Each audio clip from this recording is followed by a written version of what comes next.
শততম টেস্টের গৌরবের জয়, আনন্দে ভাসছে বাংলাদেশ।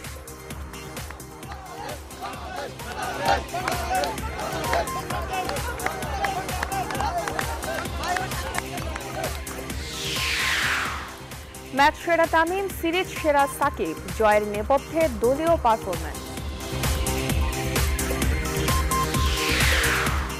মুফতি হান্নান সহ ৩ জনের মৃত্যুদণ্ড বহাল, ফাঁসি কার্যকরে বাধা নেই আর। আওয়ামী লীগের হাত ধরেই হচ্ছে উন্নয়ন, বার্তা ছড়িয়ে দিতে প্রধানমন্ত্রীর নির্দেশ।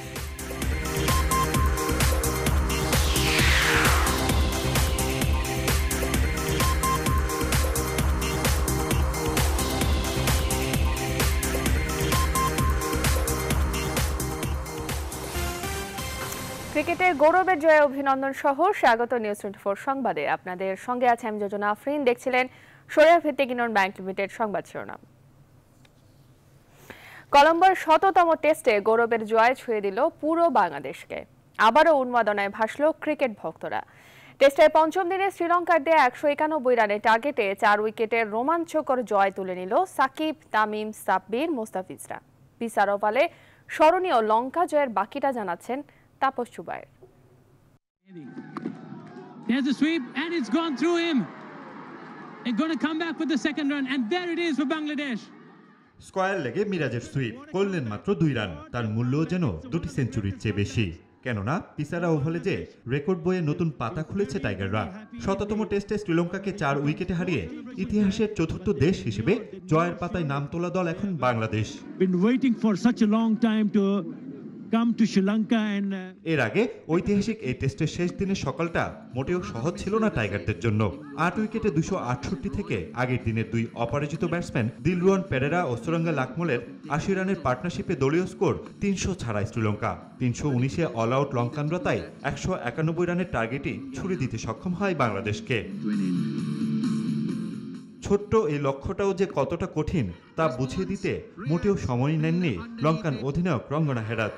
টেস্টের চতুর্থ ইনিংসে সেরা বোলারদের মধ্যে ৫ম স্থানে থাকা হেরাত একই ওভারে 2 টাইগারকে প্যাভিলিয়নে পাঠান। প্রথমটায় সৌম্যের খামখেয়ালি শর্ত, পরের বলে ইমরুলের গোল্ডেন ডাক। এরপরই ইনিংসের হাল ধরেন অভিজ্ঞ তামিম ইকবাল, সঙ্গ দেন সাব্বির রহমান।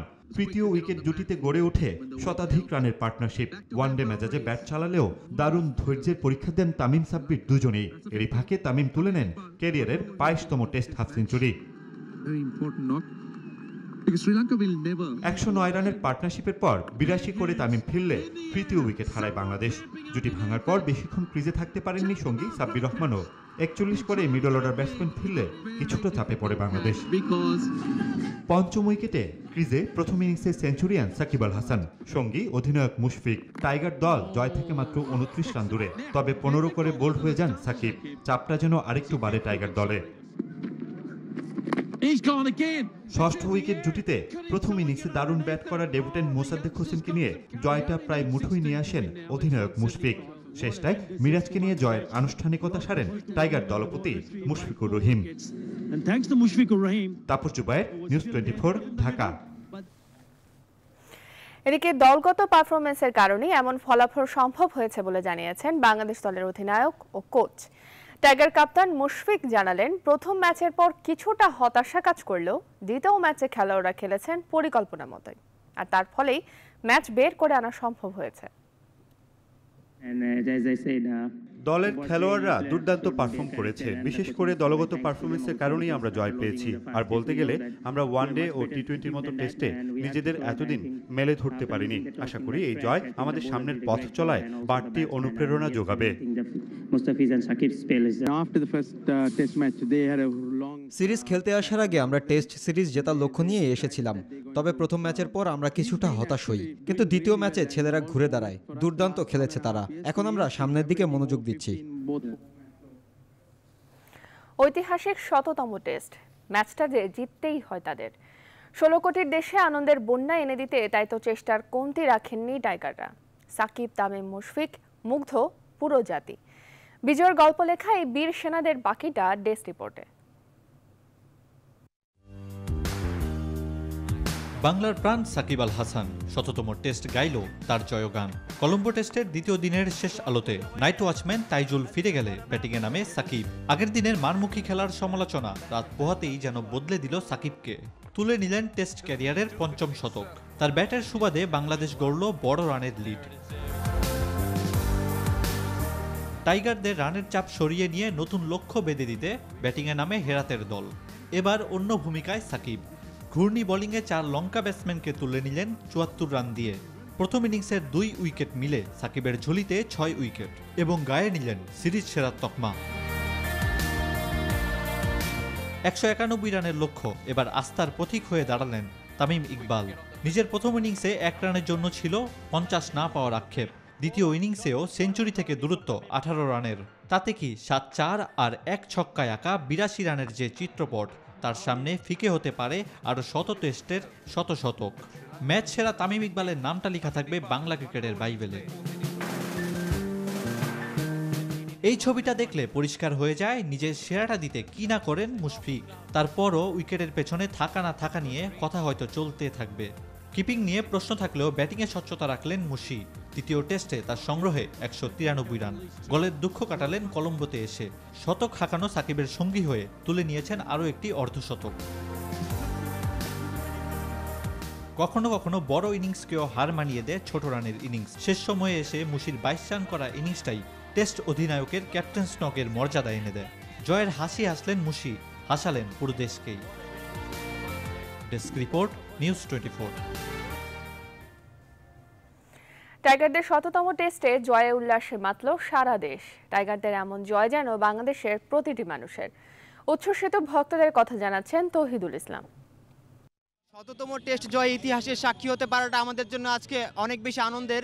100তম টেস্ট, এই বিজয় ধরে রাখার মতো নয়। বিজয়ের মাসে বিজয়, এটি এত আনন্দময় যা প্রকাশ করার মতো নয়। এবং আজকে বিজয়ের মাসে তার জন্য বাংলাদেশ ক্রিকেট টিমকে এবং বাংলাদেশ ম্যানেজমেন্টকে জানাই আমাদের 17 কোটি মানুষের পক্ষ থেকে আন্তরিক অভিনন্দন ও শুভেচ্ছা বাংলাদেশ টিমকে। এই আনন্দের লহর আছড়ে পড়ছে সুদূর ভারত মহাসাগরের ওপার থেকে। তাসমান পারে হয়নি, হায়দ্রাবাদে হয়নি, কলম্বোতে হয়েছে। আর হবার উপলক্ষ তো বিশাল, শততম টেস্টে জয়। তামিম সাব্বিরের 100+ পার্টনারশিপ অনেক ভালো ছিল। সাকিব মুস্তাফিজের বোলিং তো অসাধারণ পুরা। এই ধারা বাংলাদেশ ধরে রাখুক, পরবর্তীগুলো এরকম আমাদের জন্য স্মরণীয় করে বজায় রাখুক। 100তম টেস্ট ম্যাচ, সেটাও শ্রীলঙ্কার বিরুদ্ধে, এবং সেটাও একটা অসাধারণ জয়ের মাধ্যমে শেষ হয়েছে। আমরা অনেক খুশি। Good luck Bangladesh. হেরাতের ঘূর্ণিতে মনে ভয় ধরে ঠিক, কিন্তু সমর্থকরা টিভি সেট থেকে নড়তে নারাজ। তামিমের একটি শট ব্যাট থেকে সরাসরি হাসি ফুটিয়েছে মুখে। 82 রানের ইনিংসে প্রতিটি রানে করতালি আর বুক থেকে নামে ভয়ের পাথর। শেষমেশ মিরাজের ব্যাটে আসে আনন্দের সেই বার্তা, শততম টেস্টে জয়ের বার্তা। 2005-এর কার্ডিফ, 2007-এর পোর্ট অফ স্পেন, মনে রাখার মতো আরও একটি তারিখ পেল বাংলাদেশের ক্রিকেট। 2 বছর আগে এই 19 মার্চ বিশ্বকাপ কোয়ার্টার ফাইনালে ভারতের সাথে হারার দুঃখ তো ঘুচবে। 1 বছর আগের এই দিনেই তাসকিন সানির বোলিং অ্যাকশনে নিষেধাজ্ঞার আক্ষেপ তো ঘুচবে। শততম ওয়ানডে জিতে নিজেদের ওয়ানডে ইতিহাসটা সমৃদ্ধ করেছিল টাইগাররা। এরই ধারাবাহিকতায় শ্রীলঙ্কার বিপক্ষে শততম টেস্ট জিতে নিজেদের টেস্ট ইতিহাসটাও সমৃদ্ধ করলো বাংলাদেশ। কোটি ক্রিকেট প্রেমীদের আশা, ভবিষ্যতে নিজেদের জয়ের এই ধারা অব্যাহত রাখবে টাইগাররা। তৌহিদুল ইসলাম, নিউজ 24, ঢাকা। শততম টেস্টে 4 উইকেটে বিজয়ের পর দলীয় অধিনায়ক মুশফিকুর রহিম এবং man of the series Shakib Al হাসানের সাথে টেলিফোনে কথা বলেছেন প্রধানমন্ত্রী শেখ হাসিনা। প্রধানমন্ত্রী প্রেস সচিব ইহসানুল করিম এই কথা নিশ্চিত করেছেন। এ সময় প্রধানমন্ত্রী দলের সবাইকে প্রাণঢালা অভিনন্দন জানান। দলের প্রতিটি সদস্যের জন্য দোয়া জানিয়ে শেখ হাসিনা বলেন, বাংলাদেশ ক্রিকেট দল ইতিহাস সৃষ্টি করেছে। এ সময় জয় বাংলা বলে নিজের কথা শেষ করেন প্রধানমন্ত্রী শেখ হাসিনা। ক্রিকেটের আরও রিপোর্ট থাকবে রাত 11:30টায় নিউজ 24 স্পোর্টসে।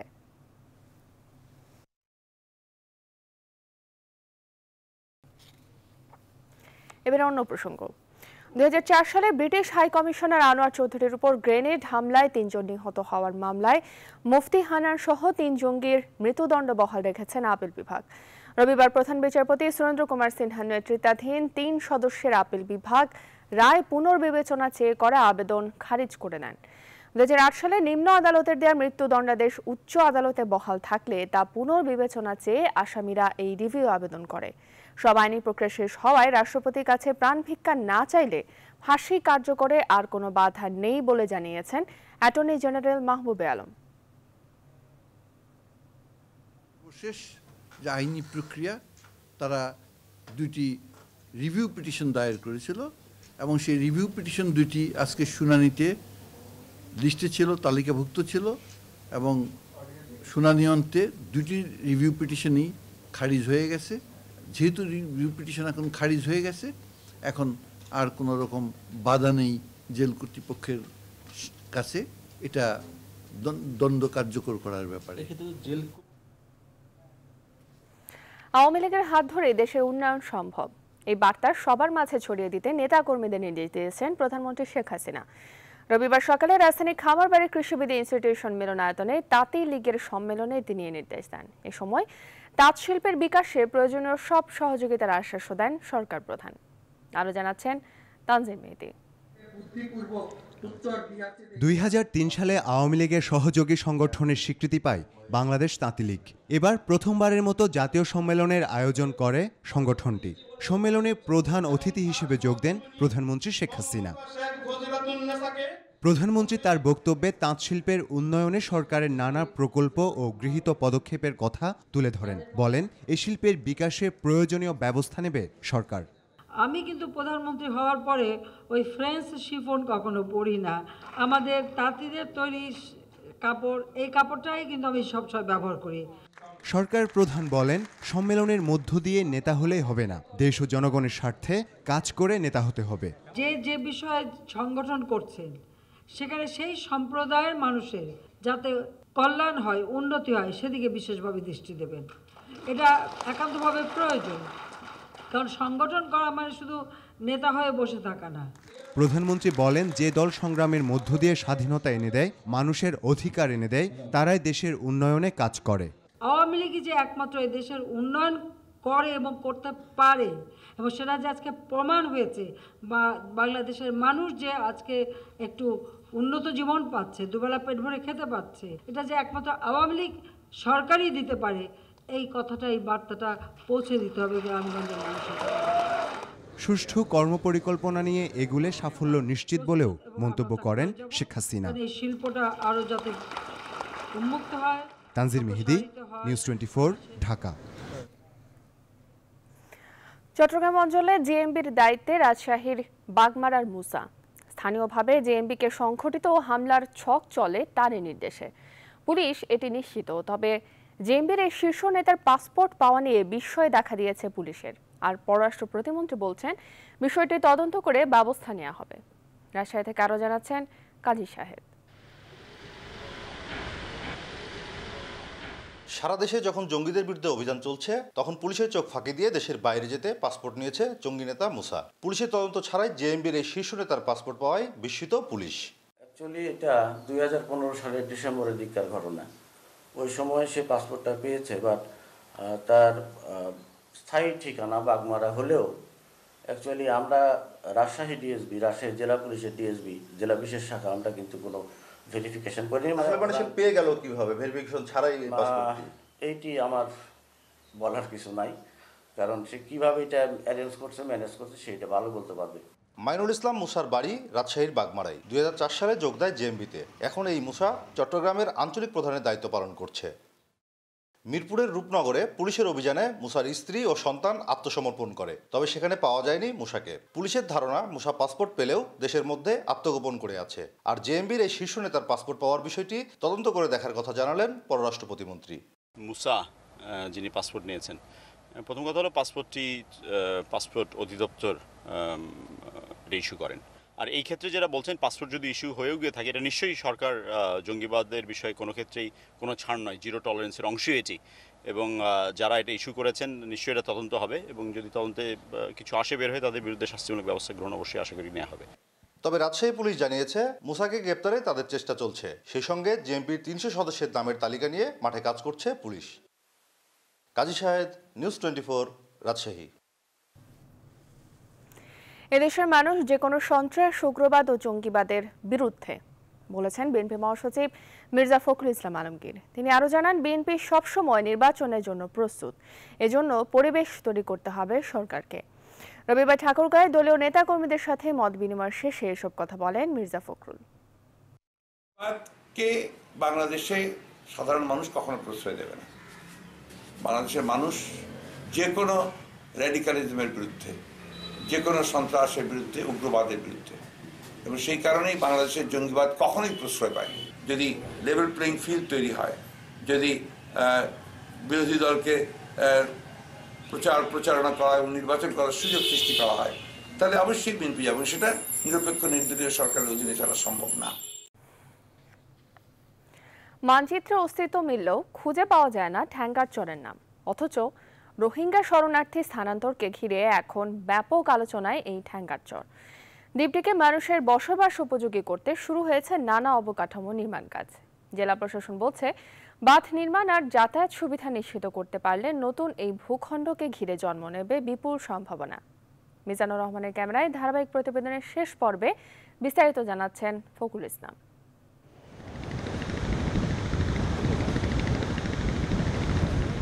উত্তাল মেঘনা পেরিয়ে দক্ষিণ পূর্বে কুল কিনারাহীন সাগরের বুকে নতুন দ্বীপ ঠ্যাঙ্গারচর। এই নাম রেখেছে উপকূলের জেলেরা।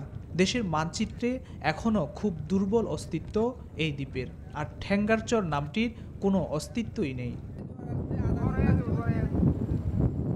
কত বয়স হয়েছে ঠ্যাঙ্গারচরের?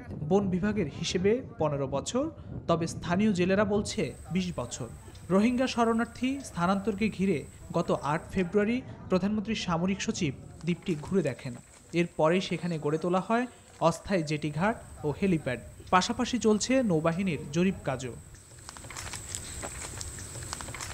জনবসতিহীন ঠ্যাঙ্গারচরের অবস্থান নোয়াখালীর সবশেষ স্থলভাগ থেকে 50 কিলোমিটার এবং হাতিয়া ও সন্দ্বীপের শেষ স্থলবিন্দু থেকে 35 কিলোমিটার দূরে।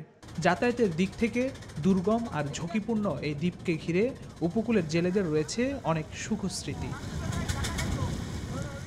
চর আছে, বড় বড় চর আছে, এটাই বড় আর কি। এখানে কোনো মানুষ নাই, এখন থাকতে পারবে আর কি। 10-20 হাজার পরিবার জায়গা দিলে এখানে ঠ্যাঙ্গারচরে কিছু হইব না, অনেক জায়গা আছে। এখন ঢাকায় না থাকাতেই জাইলিয়া সব জাইলেই মোটামুটি এই ঠ্যাঙ্গারচর আইতে পারে। ঠ্যাঙ্গারচর দৈর্ঘ্যে 8 আর প্রস্থে 5 কিলোমিটার বিস্তৃত। এখানকার 500 একর ভূমি রোহিঙ্গাদের জন্য বরাদ্দের প্রস্তাব করেছে স্থানীয় প্রশাসন। এটা স্থানীয় জেলেদের জিজ্ঞাসাবাদে বা বন বিভাগের যে কাজ, সবকিছু দেখে আমার মনে হয় আনুমানিক হয়তো 10 বছর আগে হয়তো চরটা জেগে উঠেছে। কিছু বিষয় আছে, সেই বিষয়গুলো করা প্রয়োজন পুনর্বাসন আগে, সেটি আমরা সরকারকে জানিয়েছি। এখন সরকার সিদ্ধান্তের বিষয়, এর পরবর্তীতে সরকার যে ধরনের সিদ্ধান্ত নেবেন আমরা সেভাবে কাজ করব। জেলা প্রশাসন জানিয়েছে, রোহিঙ্গারা যাতে স্থানীয় জনগণের সাথে মিশে যেতে না পারে সেজন্য নির্জন এই চরে স্থানান্তরের প্রস্তাব দেওয়া হয়েছে। ঠ্যাঙ্গারচরে রোহিঙ্গা শরণার্থী স্থানান্তর নিয়ে বিতর্কের জন্ম দিয়ে উদ্বেগ জানিয়েছে হিউম্যান রাইটস ওয়াচ। আর বিশেষজ্ঞরা মনে করেন, এরকম চরে জনবসতি গড়ে তোলা অসম্ভব কিছু নয়, তবে তা সময় সাপেক্ষ। জীবন নিরাপত্তার জন্য তাহলে বেড়িবাঁধ দরকার, পানি সাপ্লাই দরকার, তারপর আরও অন্যান্য ইনফ্রাস্ট্রাকচার দরকার, যেগুলো এখানে কোনোটাই নাই। সুতরাং এদিক থেকে চিন্তা করলে এখনও এটা বসবাস সুযোগ হয়নি, তবে এটা করা সম্ভব। আপনি যদি পানির ব্যবস্থা করেন, পানি, তারপর আপনি যদি বেড়িবাঁধের ব্যবস্থা করতে পারেন। মৌলিক সুযোগ সুবিধা নিশ্চিত করে ঠ্যাঙ্গারচরকে বসবাস উপযোগী করতে কি কি পদক্ষেপ নেওয়া দরকার ইতিমধ্যেই সরকারকে তা জানিয়েছে অনুসন্ধান কমিটি। বঙ্গোপসাগরের মোহনায় জেগে ওঠা 15,000 একর আয়তনের এই ঠ্যাঙ্গারচরেই মিয়ানমার থেকে পালিয়ে আসা রোহিঙ্গা শরণার্থীদের পুনর্বাসনের চিন্তা করছে সরকার, যাতে তারা সমাজে কোনো অপরাধে জড়িয়ে পড়তে না পারে। সেই ধারাবাহিকতায় এই চরটিকে মানুষের বসবাস উপযোগী করতে কাজ শুরু করেছে স্থানীয় প্রশাসন। ফখরুল ইসলাম, নিউজ 24, ঠ্যাঙ্গারচর, হাতিয়া। নিউজ 24 সংবাদে নিচ্ছে একটি বিরতি, ফিরছি একটু পর।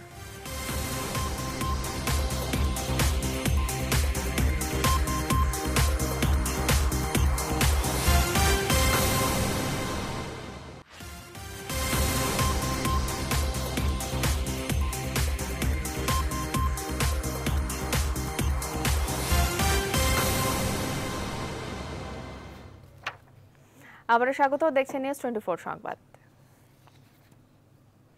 র্যাবের চেকপোস্টে যুবক নিহতের ঘটনায় খিলগাঁও থানায় মামলা দায়ের করা হয়েছে। শনিবার রাত 10:30টার দিকে খিলগাঁও থানায় মামলাটি দায়ের করেছেন র্যাবের ডিএডি কাজী হাসানুজ্জামান। খিলগাঁও থানার এসআই মাইনুল হাসান এই কথা জানান। তিনি বলেন, শনিবার রাতে সন্ত্রাসী বিরোধী আইনে মামলাটি করা হয়। এর আগে শনিবার ভোররাত 4:30টার দিকে খিলগাঁওর শেখের জায়গা এলাকায় বিস্ফোরক সহ মোটরসাইকেলে করে এক দুর্বৃত্ত চেকপোস্টে প্রবেশের চেষ্টা করলে র্যাব সদস্যরা তাকে গুলি করে হত্যা করে। এতে ঘটনাস্থলেই সে নিহত হয়। নির্ধারিত সময়ের মধ্যে ঝুঁকিপূর্ণ ভবন নিজ উদ্যোগে না ভাঙলে সিটি কর্পোরেশনের পক্ষ থেকে ভেঙে ফেলা হবে, জানিয়েছেন ঢাকা দক্ষিণ সিটি কর্পোরেশনের মেয়র সাইদ খোকন। রবিবার রাজধানীর ধলপুরে তিনি কথা জানান। 109টি ভবনকে ঝুঁকিপূর্ণ ভবন হিসেবে চিহ্নিত করা হয়েছে। ইতিমধ্যে আমরা নোটিশ প্রদান করেছি। যারা ব্যক্তি মালিকানাধীন যে সমস্ত ভবন রয়েছে তাদেরকে সউদ্যোগে ভেঙে ফেলবার জন্যে, যদি তারা সময় মতো তারা না ভাঙে তাহলে আমরা সিটি কর্পোরেশনের পক্ষ থেকে সেগুলো ভাঙব। সেই প্রক্রিয়ার আওতায় আমাদের আজকে এই ভবনটি, আমাদের যে সিটি কর্পোরেশনের যে ভবন, সেটি ভাঙার মধ্য দিয়ে আমরা আনুষ্ঠানিকভাবে ঝুঁকিপূর্ণ ভবনগুলো অপসারণের কাজ শুরু করলাম। এবারে ফার্স্ট সিকিউরিটি ইসলামী ব্যাংক অর্থ বাণিজ্যের সংবাদ।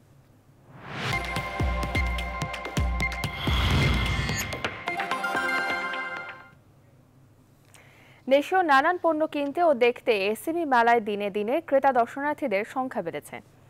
রাজধানী বঙ্গবন্ধু আন্তর্জাতিক সম্মেলন কেন্দ্রে আয়োজিত এই মেলা নিয়ে এবার বেশি আশাবাদী আয়োজকরা। এদিকে মেলার সময় আরও একদিন বাড়ানোয় মেলার পর্দা নামছে সোমবার। আরও জানাচ্ছেন আফসার উদ্দিন। আউশ, আমন, সাদাবিন্নি, কালোবিন্নি বা তামরি এমন বিলুপ্ত প্রায় 23 জাতের চাল সহ প্রায় 100 ধরনের অর্গানিক খাদ্যপণ্য বিক্রি করছেন শাহজাহান শাহীন। তার মতো 200 উদ্যোক্তার উৎপাদিত পণ্যে 216টি স্টলে কেনাবেচা চলছে এসএমই মেলায়। এবার আমরা প্রায় 23 জাতের বিলুপ্ত প্রায় হারিয়ে যাওয়া অর্গানিক চাল এনেছি। এ সালে আমরা ডাল 3 প্রকার ডাল এনেছি। তারপরে আমরা ঘানি ভাঙা তেল, জাতায় ভাঙা ডাল। মেলার অনেক পণ্যই ঢাকার বাজারে সহজলভ্য নয়, এজন্য মেলা থেকে কিনতে পেরে সন্তুষ্ট ক্রেতা সাধারণও। মেডিসিন মুক্ত আর কি, যেমন ঢেকিতে বানা আউশ ধান, তারপরে লাল বিরুই, বাঁশফুল চাল, ঘরে ভাজা মুড়ি। এখানে যেগুলো পাওয়া যাচ্ছে সেগুলো খুব ফ্রেশ, এই জন্য প্রাইস রিজনেবল। তৈরি পোশাক, চামড়াজাত, পাট ও হস্তশিল্প সহ নানান দেশীয় পণ্য দেখতে এবং কিনতে ক্রেতা দর্শনার্থীদের ভিড় বেড়েছে দিন দিন। উদ্যোক্তাদের অনেকে এসেছেন পণ্য বা সেবার প্রচার ও প্রসারে। এগুলো মূলত জুটের তৈরি, সাথে হোগলা মিক্স করা আছে, হোগলা পাতা। প্রচারের জন্য শুধু মেলাতে আমাদের আশা, আমাদের নিজস্ব কোনো শোরুম নাই। পাটের প্রোডাক্ট, তারপরে সালোয়ার কামিজ, হাতে কাজ করা যেগুলো, সেগুলো আর কি দেখতে চাচ্ছি। রিজনেবল, বেশ রিজনেবল, এবং আমার মনে হয় খুব কাজের মানও খুব ভালো। আয়োজকরা আশা করছেন গেলবারের তুলনায় এবারের মেলা থেকে আয় হবে কয়েক গুণ বেশি। গতবারে যে আমরা মেলাটা করেছিলাম 74 জাতীয় এসএমই মেলা, সেখানে 193টা স্টল ছিল। তো মেলা শেষে আমরা 1,49,00,000 টাকা আমাদের সেল হয়েছিল এবং 4,34,00,000 টাকা অর্ডার হয়েছিল। তো ইনশাল্লাহ এবার আরও আশাবাদী আমরা, এবার আরও সেই ভলিউমটা আরও বেশি হবে। অনিবার্য কারণে শুক্রবার মেলা বন্ধ থাকায় সময় বাড়ানো হয়েছে আরও একদিন। আফসার উদ্দিন, নিউজ 24, ঢাকা। নিউজ 24 সংবাদে নিচ্ছে আরও একটি বিরতি, ফিরছে একটু পর।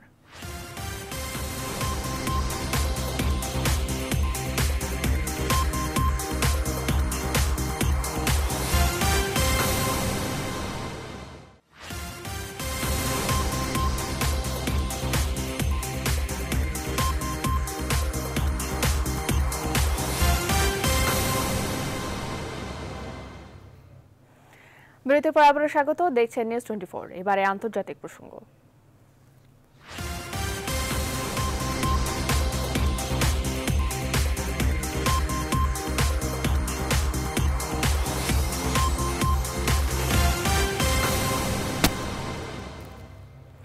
হোয়াইট হাউসের প্রাচীর টপকে ঢুকে পড়ার চেষ্টা করা একজনকে আটক করেছে মার্কিন সিক্রেট সার্ভিস। তার কাছে 2টো বোমা রয়েছে বলে দাবি করে আটককৃত ব্যক্তি।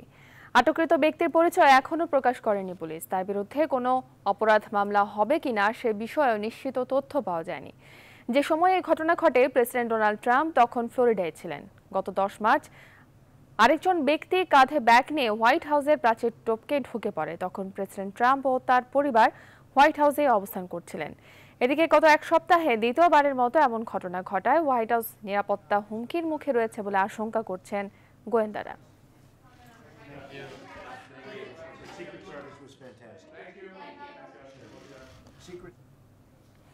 সংবাদ শেষ করার আগে শিরোনামগুলো জানাবো আরেকবার।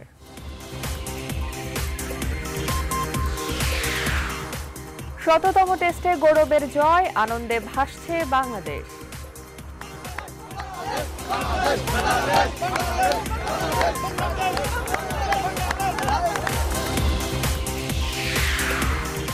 ম্যাচ সেরা তামিম, সিরিজ সেরা সাকিব, জয়ের নেপথ্যে দলীয় পারফরম্যান্স। মুফতি হান্নান সহ 3 জনের মৃত্যুদণ্ড বহাল, ফাঁসি কার্যকরে বাধা নেই আজ। এবং আওয়ামী লীগের হাত ধরেই হচ্ছে উন্নয়ন, বার্তা ছড়িয়ে দিতে প্রধানমন্ত্রীর নির্দেশ।